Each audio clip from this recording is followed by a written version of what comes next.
Hello and welcome to Wrestling and Everything, Coast to Coast with your host, Buddy Cesaro, Esquire, and the Effacious, should we say?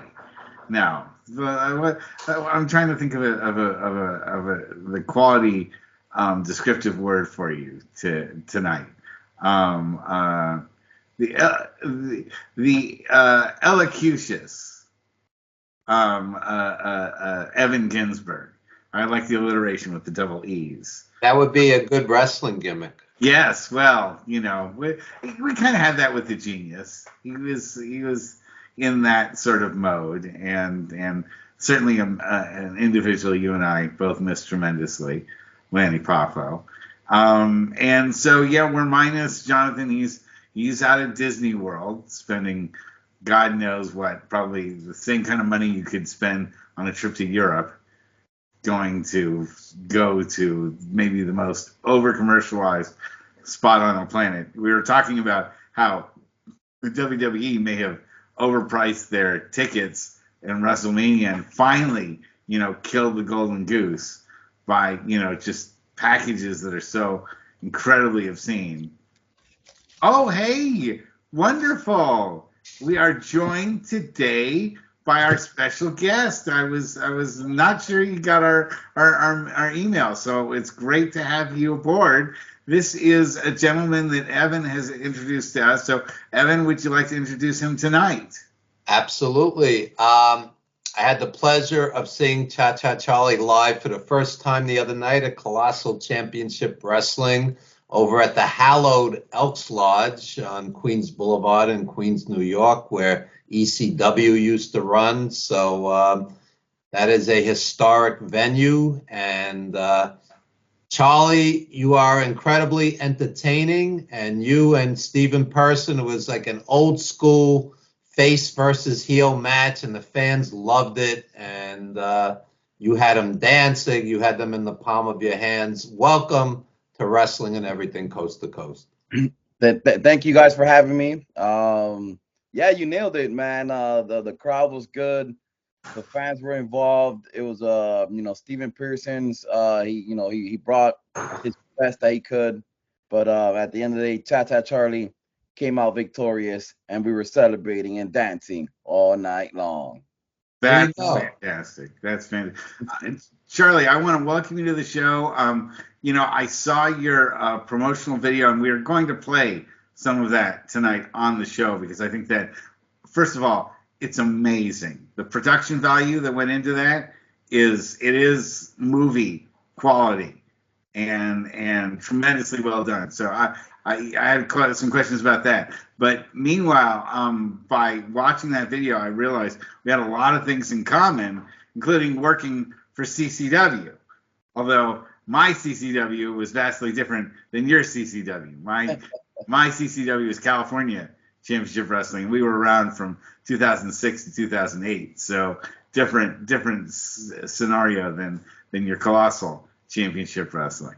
Yeah, I'm also involved with another CCW as Coastal Championship Wrestling, which is in Florida. It's been around for over 21 years. It's probably we call ourselves the last territory. It's my home base promotion. But yeah, CCW. If I did CCW in Florida, I did CCW in New York City. I think it's time for Cha Cha Charlie to go to California and do. Oh, CCW. We'd love to have you. Why not? And I can hook you up with some promotions out here. So if you are interested in doing California, we can definitely talk offline. But tell us how you got started in professional wrestling from your very beginnings. What was the earliest you remember watching wrestling, and who did you watch? I've been watching wrestling since I was born. Wrestling is involved in my family. My uncle was a famous wrestler in the Dominican Republic, so I used to watch him as a little kid. But then, I'm old school. I'm a big Bret Hart fan. Hulk Hogan. That's my era. I was born in the '80s, so I used to watch the early '90s. I've always watched wrestling my whole life, so wrestling is involved in my life and my career. That's great. So tell me about how you got started in actually as a wrestler yourself. What was your first territory? What was your first federation? Yeah, so CCW, Coastal Championship Wrestling here in Florida. That's my home base. That's where I started. Pablo Marquez is my trainer. He's a former ECW legend. But besides that, I used to be the cameraman. I used to do a lot of film production. And then while I was filming in the ring, I saw what was going on, and I always wanted to be a part of it. And I spoke to the owner, the trainer. Hey, teach me how to wrestle, teach me how to do this, and I'll do your videos. And then the magic happened. Cha Cha Charlie was born, and we're here now. And who was it that trained you? Pablo Marquez. Okay. And were there any other wrestlers from your class that have also become famous? Yeah, well, there's a few people that's already, there's a few wrestlers on NXT right now. Yeah, the Mother Lover Jake Tucker, he goes by I forget his name is in NXT because I really don't watch a lot of NXT right now, but yeah, he's in NXT. Santinos Morella Dollar is in an NXT. They used to work for our promotion. So I'm seeing a lot of people blossom right now, and it's a good thing. Wrestling is hot. That's fantastic. Evan? So what was your reaction to Colossal Championship Wrestling? I thought for a first show in our area, the place was packed. It was a quality show. The fans enjoyed it thoroughly from start to finish. And I've been around wrestling forever, and I know a happy crowd. When they walked out, those people felt good. They felt like they got their money's worth. What did you think of Colossal Championship Wrestling? So I've been wrestling for them for the last 3 to 4 shows, and it's been nothing but love. The crowd, the fans, they come, they bring it, and they're really heavily involved. They love being a part of the show. You can see they're interacting with us. They're cheering, they're booing.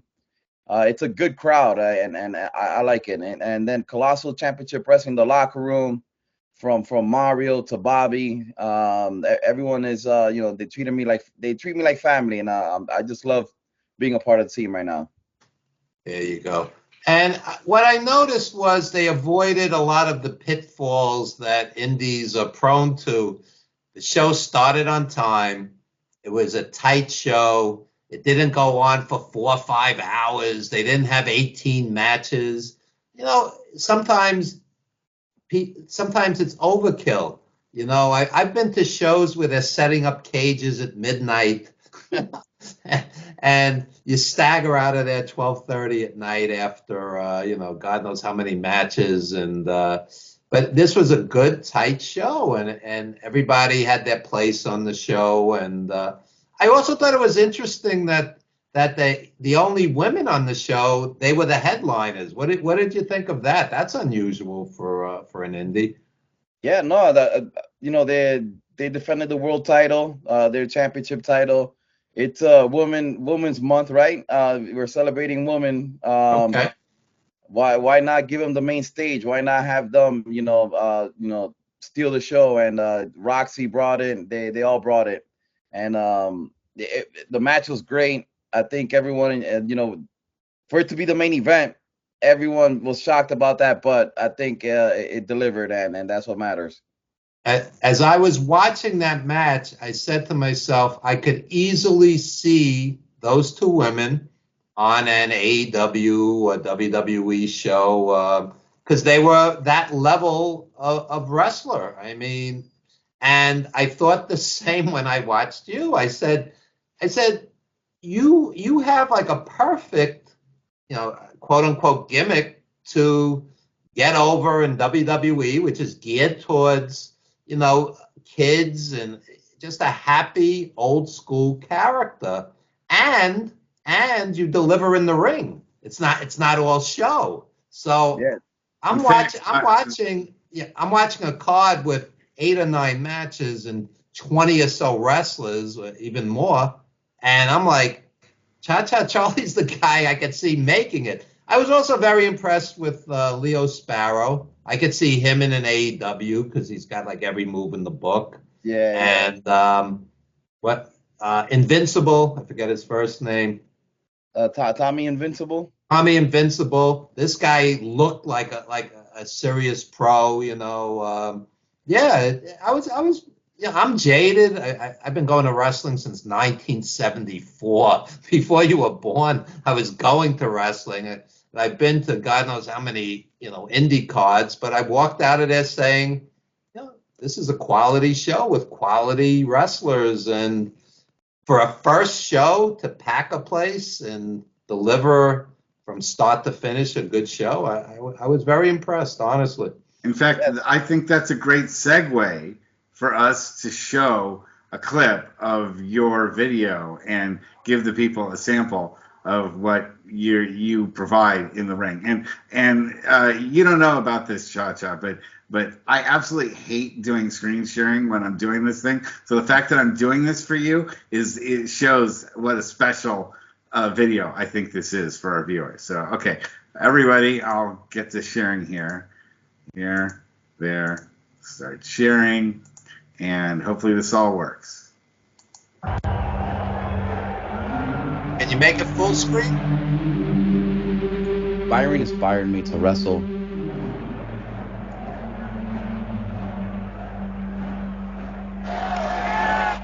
When he needed a superhero, I wanted to give him a superhero.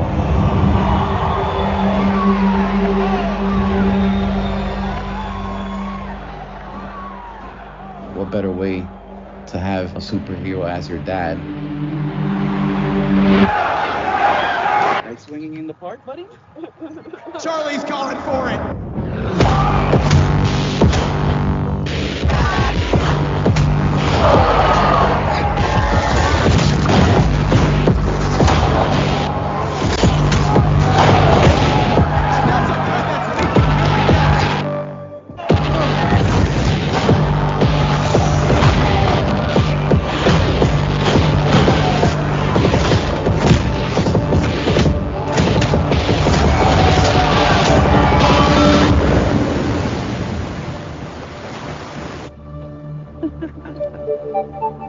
Can I get a kiss?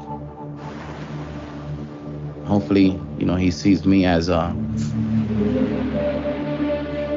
his superhero. Can I get a kiss? No?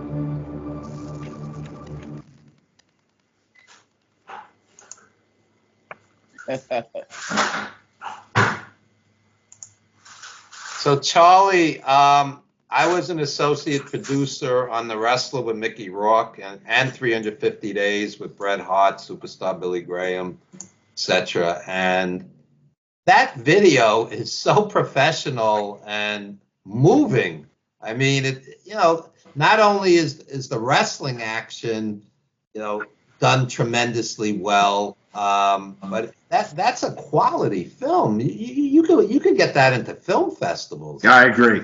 That had the look, the feel, and the editing, and the sound, and your performance. Let's not just slip over that. But the clips of your ring performance, all very impressive on every level. Well, I want to give my hats off to the producer, which was Matt Beeler, who I did a commercial for him because he does commercials. He's done a lot of big movies too. Oh, I can see that's professional just by looking at it. Yeah. Yeah, and I met him at a set on a commercial, and he fell in love with my character, and then he just emailed me out of nowhere. I asked him. He asked me if I was interested in a small documentary. I'm like, yeah, why not? And he saw something in me. He took his own time, his free time. He did this with his own budget, and he created this masterpiece for me. And yeah, I'm just honored and grateful to have something like that be documented about me, which is you should put that in the hands of every major promotion in the world. Somebody's going to pick up on that, and I wouldn't just have it sitting on YouTube. I would send that to WWE, AEW, MLW, TNA, send it to everywhere and see where it could take you, because 9,999 out of 10,000 wrestlers don't have something of that Right. quality, to put out there. Yeah. Yeah, no. Thank you for the advice. Yeah, that's something that I should have been doing. And yeah, no, I'm gonna get on it. I'm gonna have to send it to everybody. So hopefully, one of them catches it, and and we'll take it from there. Well, one of the things that your documentary, well, two of the things your documentary told me about that, reminded me about myself is one, you got started late, and you were 30 years old when you started wrestling. And I was in my mid 30s when I started managing. So, that's something we have in common. And the second thing, and I don't want to make it overly personal, but you talked about your son being autistic, and my son also is on the spectrum, and he's older than your son, but I can tell you it was a lot of extra time and attention. And I have twins, so one of them is not autistic, on the spectrum, so it's been a different challenge to raise an autistic child. And so I see the love and attention you put into your son, and you want to talk a little bit about that. Is that something that you feel comfortable about? Yeah, absolutely. He's the reason that motivated me and inspired me to do this, to continue doing this. He needed a superhero, and he needs someone that he could, possibly look up to. And I just want to be that guy for him. Like you said, it's not easy. It's a lot of work. It's a lot of things that you have to do with being involved with that. I have to focus on my regular job. I have to focus on my wrestling career, but I have to focus on him too. And it's very challenging, but I'm up for the challenge. I'm here to do anything for that kid 'cause I love him. Now, why did you get how did you get started selling insurance? And is that something that you really enjoy, doing when you're not wrestling? Yeah, I enjoy it. I got my license of selling insurance here in Florida. It's fun for me. It's what pays the bills for me right now. And no, I engage with customers. A lot of my customers are my fans. One of the things I do is I hand out a small little flyer promoting my wrestling in the front, but in the back I promote my insurance. So it gives a lot of it also gives the fans a chance to interact with me personally. It's just it collaborates with my schedule too. So I'm allowed to work, make sales, and then focus on my wrestling stuff at the same time. So yeah, I love it. Now, I also am interested about the style of wrestling that you have, and that is, and don't take me wrong here, but when most people see, people of Latino descent, the first thing they say is, "Oh, well, there's just another lucha guy," and you bring with yourself. I think your wrestling style reminds me a lot of Eddie Guerrero. Yeah. So, and it's a very strong style. Where did you get? Is that something that you purposely said to yourself, "I don't want to be a lucha wrestler. I want to be a strong style wrestler"? Is that a choice that you purposely made? And how did you go about, fighting off the desire to be cast as a lucha wrestler? Um, I love entertaining. I love Eddie Guerrero. He's one of my inspirations too. His style, he's fun. He's entertainment, but he's at the same time a hard hitter, and he turns it up to a different level depending on his dance partner, depending on his opponent, and that's how I am too. Depending on my opponent, if I get a rough, rugged guy, I'm gonna fight his style. If I get a luchador, I'm gonna fight lucha. If I'm there getting character work like Steven Pearson's way, we did the whole mustache gimmick. I'm gonna adapt to that type of style, and at the end of the day, I just want the crowd to understand the story. I'm a storyteller. Um, the way I see it is that not everyone there's a wrestling fan.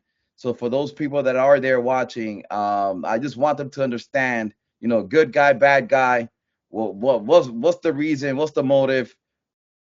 I want them to understand, and at the end of the day, I want them to say my name at the end of the day. That's the reason I have the Cha Cha Charlie. so catchy, so easy to remember, and that's always been the goal. So my wrestling style, I can do everything. It just depends on my partner. You put your finger on something that Evan and I have talked about for years, which is that you've got to find a way to make the audience care about you and care about why you're in the ring, and the story that you're telling has to have some semblance of something in an audience looking into, where you don't have a chance to stand there and explain your story, although people do it with 20-minute promos, which is I think one of the deaths of modern wrestling. But you've said, Evan, am I right about this, that we've talked about trying to make an audience care about what you're doing in the ring, and so few guys are doing that now. So again, what you showed in that video immediately in 6 minutes made me care more than what I've seen in 50 WWE promos, 100 WWE promos. And so this is what this show has always been about, is to try to delve into the minds of wrestlers who go beyond just going in there, throwing a couple chops and blows and finishing move after finishing move after finishing move, and 2.5 kickouts every time, and then there's a run in anyway at the end, so you don't have a clean finish. And that's 9 out of the 18 matches that go on at an indie show. That kind of booking. How do you see beyond that and understand that there's a greater level of storytelling that you, as the wrestler, have to be responsible for in the ring? I'm sorry to take up that much time on a question. No. But Leno isn't here, so I feel entitled. Yeah, no. I adapted to the old school wrestling. The old school wrestling worked back in the days. There was no social media the way it is today. It was just a different level, and wrestlers at that time had to tell the story in every match, and it wasn't a move after move after move and then kick out. No, I like telling it old school. I like doing moves. I do big moves when I have to do a big move. I don't just throw out big moves here and there. I make everything count, and throughout the match, once the match keeps going, then you'll start seeing me get more aggressive. You'll see me. I'm always catering to the crowd. The crowd wants to get involved. I've never been a heel. I've always been a baby face. It's just the formula that works for me for now. That's because you don't have a manager. And I saw you. That was the other thing that I said to myself when seeing your promo thing. It's like, what a manager could do with this guy if he got a hold of him. Get a good manager, a very heel manager. Get a good team behind me. I see myself, if I was ever to be a heel, I can see Hulk Hogan heelish when he turned NWO heel. And we just had Cena go heel. Yeah, I have a big fan base of kids. Like the day if I return, I want kids to cry. But now that Cena turned heel, I'm gonna have to wait another 10 years for that. No, that's great. Now, it really, I see the sky being the limit for you as far, God forbid you don't get hurt, and that's another question that I had for you. Have you had any big ring injuries? Absolutely. It's a part of the game. You have no choice. If you've been involved for more than 10 years, the injuries are going to come. I have a torn bicep, a torn meniscus, ankle injuries. I've dealt through it all. But I'm not gonna stop until the wheels falls off. So until these legs are broken and I can't go, I'm probably still gonna try to be involved in wrestling because I just love wrestling. That's amazing, Evan. What do you think of ageism in wrestling, where somebody might say, well, he's X amount of years old and that's too old for our promotion? I think it's very unfair, because if somebody can perform, then, what's the difference? I mean, WWE keeps bringing back guys who are 50, 55, 60. So why should it matter if somebody's not in their 20s or whatnot? It seems like it's really, an unfair bias. What's your take And on again, that? we had The Rock, just last WrestleMania. The Rock can't stay That's away. what I'm saying. The Rock, Cena, Cena, they're not kids. No. Yeah, but they have a name behind them. They've been doing it since they were young, and that's what they're looking for is longevity, and that's why they're looking for new kids. That's why they're barely even touching indie wrestlers right now because they feel like we're tainted or something. They're trying to start someone from scratch. But the WWE knows what they're doing. The age is nothing but a number, as you see. But I have the charisma. I have the character work. I got the crowd behind me. I'm doing something right. And if WWE doesn't want it, someone should pick up on it soon. AEW, TNA. I fit anywhere, and I can help the product no matter what. No matter what does it. No matter the age, the situation. A guy like me would definitely. Everyone would benefit with something like with my work. So tell the fans a little bit about like some of your highlight matches, like some of the best matches that you've had in CCW. Yeah, I wrestled AJ Francis 3 times. Right when he got let go from WWE, Top Dollar. His first match was against me, and we told a great story. 3 matches. He went over both, and then the final one was a steel cage, and that's where we got the big victory. The crowd was awed. So yeah, I enjoyed that. I wrestled Moose twice. I wrestled him for his Impact title, no, the TNA title, but at an indie show. And I also wrestled him in Coastal Championship Wrestling. Moose, he's a beast. He's a savage. He is the complete package.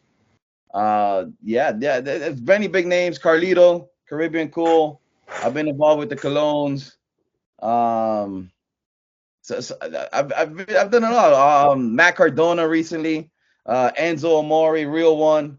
Those are classics. I'm actually facing Real One Enzo in 2 weeks in New Jersey, in Richfield Park. So I get my rematch on him too. So I enjoyed. Yeah, if you have a chance to watch Cha-Cha Charlie versus Real One, that's you'll love that match. Cool. I definitely want to check that out. I mean, unfortunately, prior to last night, I didn't even know about you. Evan told me all about you, and then I saw your video, and I was like, oh, we got to get this guy on the show. So I can't believe this is the fastest turnaround from like seeing somebody that I'd never heard of before to having him on the show, and I couldn't be happier because you're everything that we strive to connect with on wrestling and everything coast to coast is this kind of wrestling. And it isn't just the fact that you're a wrestler, you're a wrestling mind.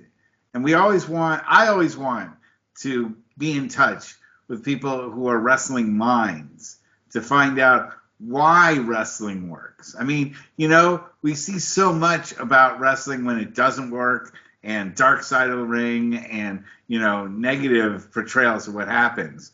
But there's something that always draws us back in, and have you had moments where you've said to yourself, I just can't continue doing this and I just want to stop? And then if you did, what brought you back? Yeah, always. I mean, not towards the beginning, I did want to stop. I was dealing through personal issues with my baby mom, my son.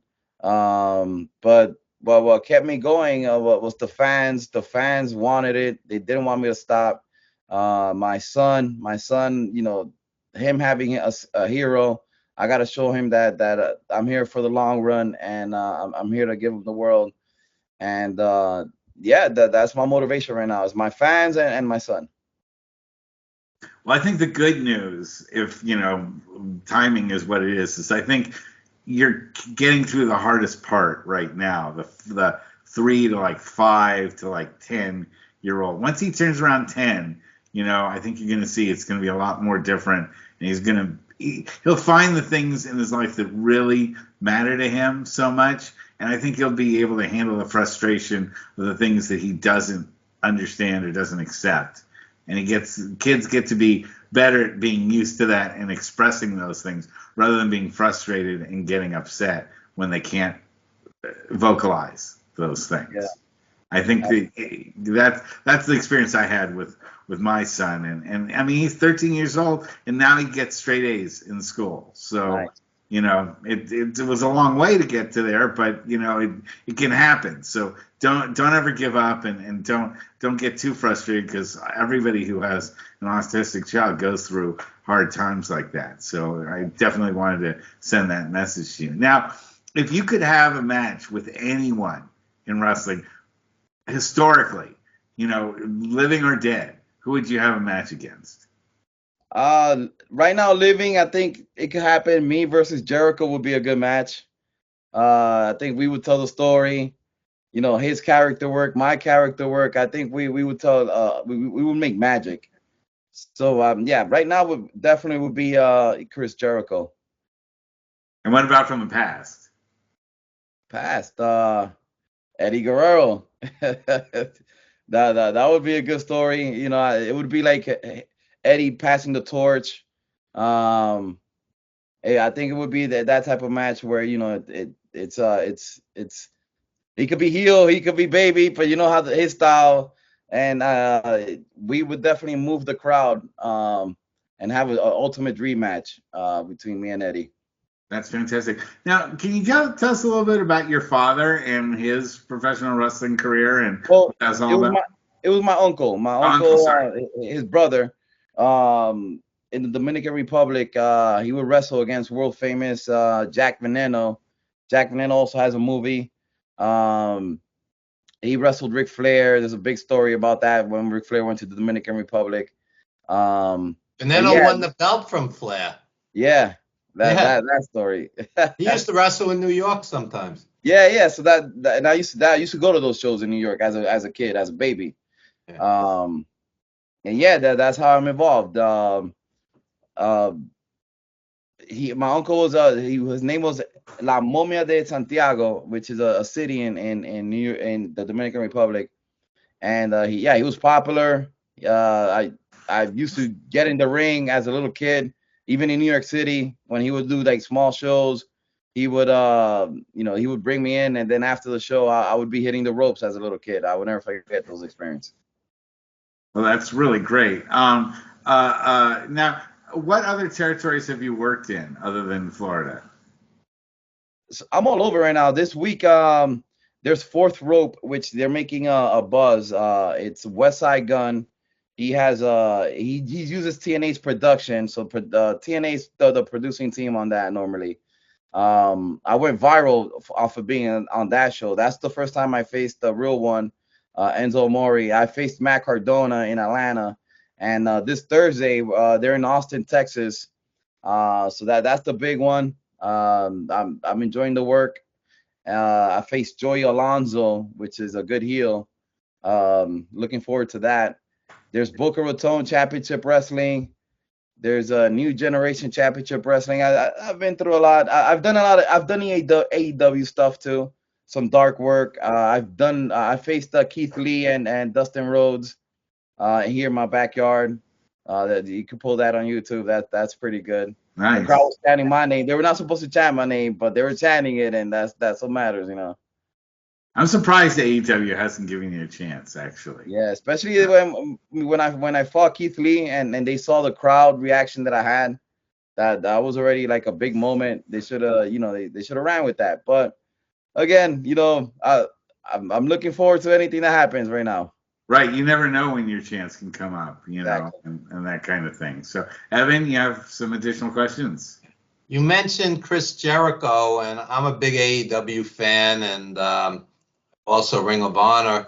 And I find it a little upsetting that after 30 years of great matches and a Hall of Fame career, that the fans kind of, they're kind of entitled. He's lost the step. You should retire. Again, going back to ageism. What's your take on that? I mean, if somebody loses one step in their 50s, I would not turn on the guy. You should be grateful for all those years of entertainment.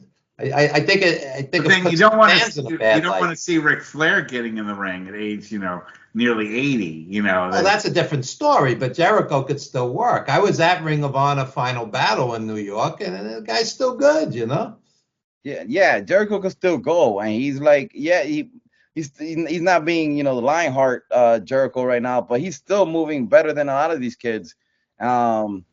He's always telling a story. Doesn't matter what match he's in, doesn't matter what segment he's in. He's always telling a story. Like you nailed it. The fans are entitled.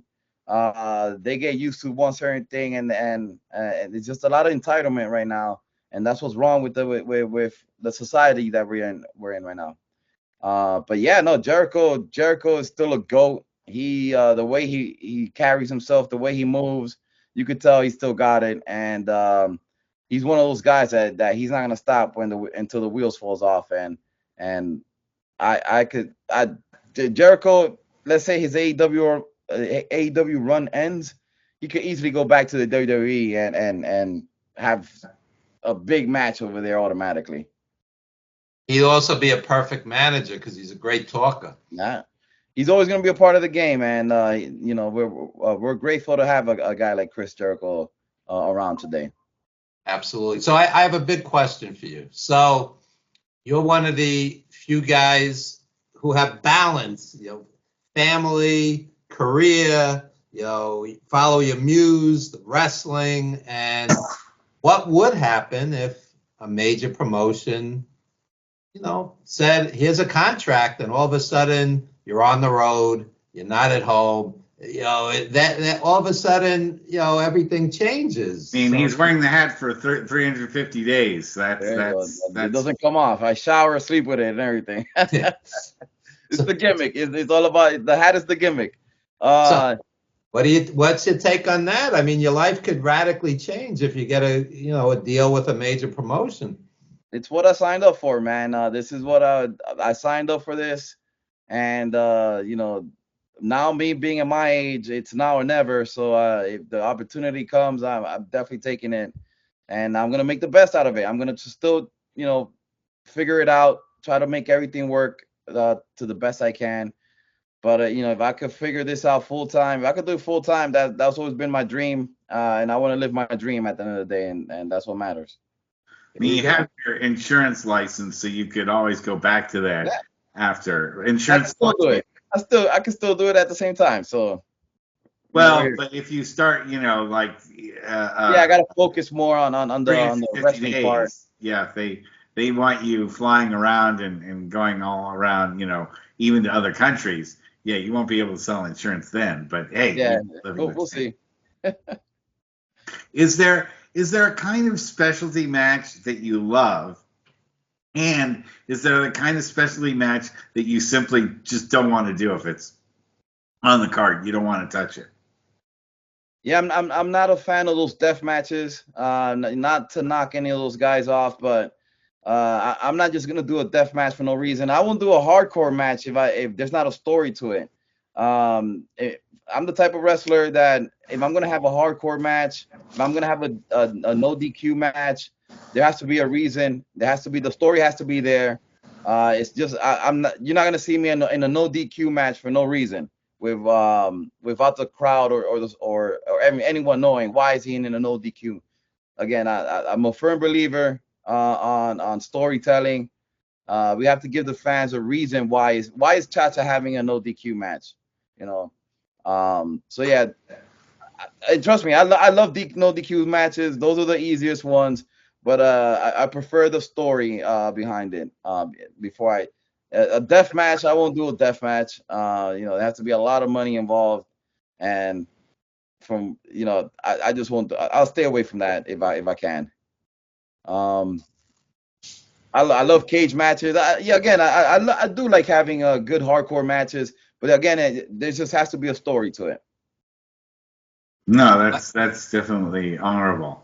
A buddy of mine had a hardcore match and his lung collapsed. Seriously. Yep. No joke. The one hardcore match I was in, as I managed, I got to admit, I was probably as scared as I've ever been ringside because I had no idea what was going on. We didn't call anything before the actual match itself, and I wound up getting double power bombed.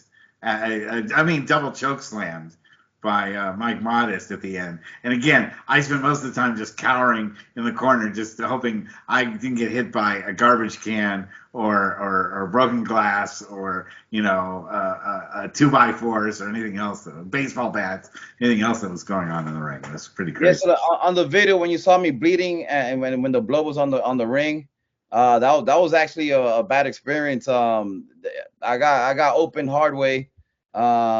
So the railings outside, they were not connected. It was exposed. So the hook, I did a spot where I rolled outside, but the hook ended up catching me here, and then it opened me up. I was bleeding. The referee, everyone backstage, the way I was bleeding, everyone thought I was gonna die. Wow. The referee was like, Cha, I have to stop the match. Because if not, you're gonna die. I looked at my blood and I looked at him and I was like, "You better not, motherfucker." Wow, that's some kind of tough. That reminds me. I'll tell you guys a quick story. When we were making The Wrestler, I took Mickey Rourke and Aronofsky and the crew to CZW Cage of Death. Okay, so we go backstage. It looked like a MASH unit. Yeah, all these wrestlers were like lining up to get stitched up. It was insane. So I said to Mickey Rourke, I said, "What did you think of this?" And he looks at me and he goes, "It was fucking wild." Cage of Death. They're falling through panes of glass. It was crazy, But yes. And my hats off. I love The Wrestler. It's one of my favorite movies. I watch it all the time. Oh, thank you. Every time I meet someone that doesn't know anything about wrestler, that's the first thing I'll pop in, and I'll basically say, "Hey, this is me. This story that he's living right here, this is my story, basically." And that movie resonates to almost all indie wrestlers. It should have resonated to everybody. Same backstory, similar backstory. It's we all go through it, and I love the movie. Thank you. Oh, thank you. I have another question about your son. So, is he? I mean, does he still understand?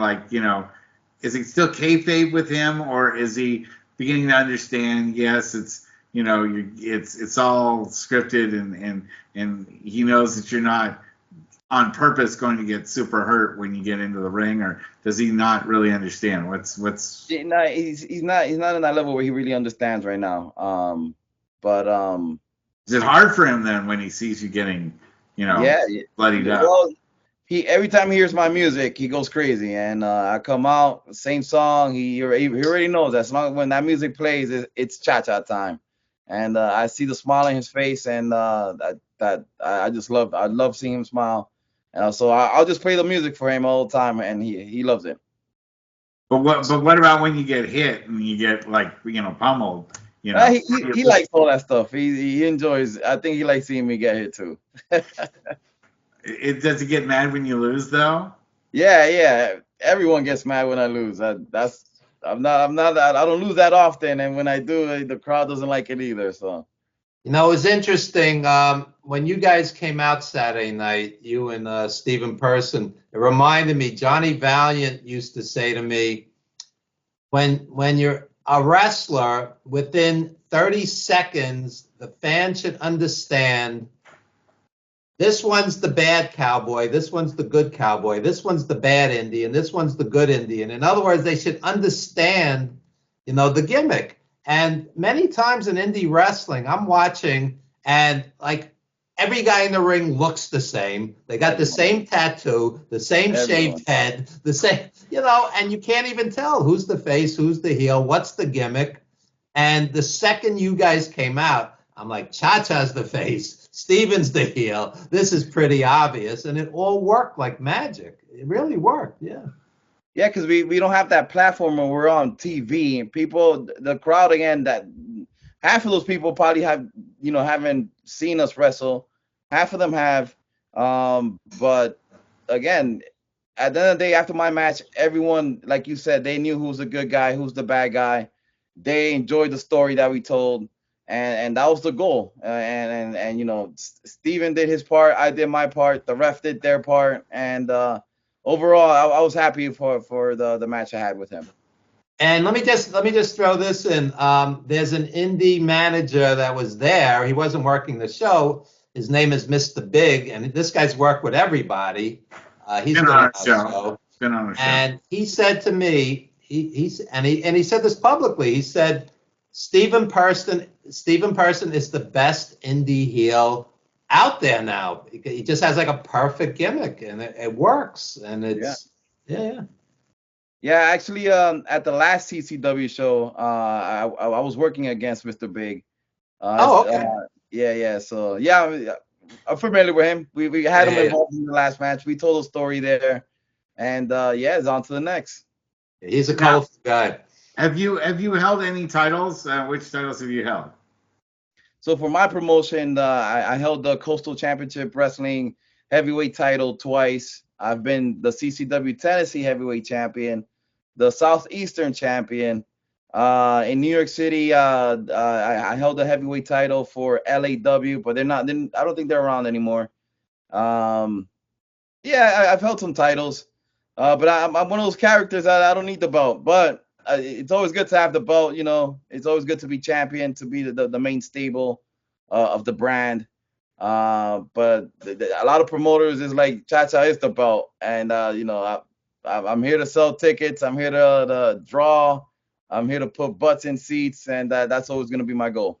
Well, that's always been, you know, another thing that I've wondered about, you know, with a lot of wrestlers, and that's what motivates you to give it your all when it's a bomb scare of a crowd, when you have 100 people or less in the crowd, and it's a really disappointing turnout for the show. How do you get yourself motivated to, you know, give 100% when it's a terrible crowd out there? It's not a terrible crowd, because at the end of the day, there's someone spend their hard work money to come see me and wrestle. So if there's 5 people there, if there's 3 people there, and someone invested into watching me that night, I'm gonna put 100% to entertain that person, and that's all I care about. Could be, you know, 50 people, could be 100. You know, it's not bad. If someone's paying money to see me, that's what motivates me to give them a show no matter what. By the way, you know who gave that exact same answer that you just gave? Who? Christopher Daniels. There you go. That guy, I managed him for a show, and it wasn't a great crowd turnout, and he still said the exact same thing. That if, you know, 1 or 2 people are there, but they're spending their money to see me wrestle, I'm going to give them everything I got. You know, even if it's not the 10,000, 100,000 person audiences that he's wrestling in front of. He really is. It was quite a guy. So, like, where would you hope that you could be working? I mean, I know you want to be in AEW or WWE, but as an indie fed, are there any indie feds you would look forward to maybe working shows with? So, I want to keep touring. I want to do different states. I want to get popular, because I think my gimmick will work anywhere. So, like, I want to work in California. I do want to work in Vegas. During Mania week, I do have a few bookings, but in Vegas. But yeah, no, I want to keep hitting towns, different towns, and make a buzz there, because you know, I'm killing it down here in Florida. I'm killing it in New York. But you know, the audience, I think the whole United States, the whole world should see me, and I'm willing to work with any promotion, as long as you know they have a good story and everything, because I'm not just there to show up and be a generic wrestler. I put on a show. I could work the crowd, and I do that everywhere I go. And you know, my value, what I bring to the table is a lot different, and I'm ready for the exposure. Well, we're aligned with a couple other indie feds in this show, and offline, I definitely would like to see if you would be interested in working. Yeah, a couple of these other feds. Yeah, let's talk about it. I'm open right now, so let's do it. Wonderful. Evan, you have any final questions here for our guest? Any upcoming CCW or other bookings you'd like to plug? Yeah. So this Thursday, Austin, Texas, Fourth Rope, Heels Have Eyes, 5. Cha-Cha Charlie versus the biggest heel in Chicago, Joe Alonzo. That's gonna be a good one. Friday, March 14th, we're in Kissimmee, Florida, which is by Orlando. Me and Pedro Portillo the third versus Jackal Steven and Elliot Crow. And then the big one, CCW anniversary, anniversary 21, MVP versus Gangrel. And then Cha-Cha Charlie versus Jackal Stevens in the steel cage. That's in Port St. Lucie. That's on March 28th. You can't miss it. I'll be in Vegas. I'll be everywhere. So just stay in contact with me. Follow my social media. It's Cha-Cha Time on Instagram. Cha-Cha Charlie on Facebook. Cha-Cha Charlie TV on YouTube. And when everything's all said and done, there's going to be one big party. And we will be celebrating and dancing all night long. Wow, I had a couple other questions, but I don't even think we should ruin that perfect send off. That's like the perfect conclusion and summary of everything that you're all about, Charlie. There you go. Awesome. It was an honor. Thank you guys for having me. It was fun. Let me know once you share this. I'll share it too. And, absolutely. We'll stay in touch. Looking forward to seeing you guys around again. Well, a couple things. I'd like to, have you come on again when you have, any other big things to promote. And also let the other CCW members know that we're thrilled to interview them and have them on the show here and feature them as well. Because we're all about, pushing and promoting indie wrestling and making your guys' job a little bit easier for you guys to promote yourselves. Thank you. I've since you mentioned CCW, Colossal Championship Wrestling back in New York City. I think we're gonna be there back in May 10th. New Jersey. Again, Cha-Cha Charlie versus the Real One, the Grudge One, and Enzo Amore. That's happening. That's on March 22nd for Shadow Wrestling Alliance. Get your tickets. It's Cha-Cha time. There you go. And Russ, could I plug one big thing I got going on? Absolutely, yes. This Friday, March 14, 4 p.m. Eastern, I'm going to be doing a Facebook Live virtual signing with Wildfire Tommy Rich. And I'm going to do extensive interview with him and an autograph signing. So check that out, Evan Ginsberg's Old School Wrestling Memories Facebook page. And also check out Wrestling Rings, Blackboards, and Movie Sets, my new book. And Cha-Cha, I got a piece in my book about Bobby C. He's a buddy of mine. And he's interesting. I'm an old school New York City Jewish liberal. He's a Republican, and we're like good buddies, and we get along. And, no heat, nothing, even if we disagree on stuff. And that's the way it should be, Yeah, I just finished my feud with Bobby. I ended up cutting his hair at the last match. There you go. But yeah, no, he's a good guy. At the end of the day, I love Bobby. And send me the book. Let me see the article. I would love to read about that. There you go. Okay. Wonderful. Thank you so much for being on our show. Love to have you again as a guest, and really appreciate everything that you said to us tonight about what's going on. Thank you, guys. Thanks, have a good night, and we'll stay in touch, okay? Absolutely. Right, good night, Thanks so everyone. much. See you next week. Thank you. Good night. All right. Okay, bye, guys. Thank you.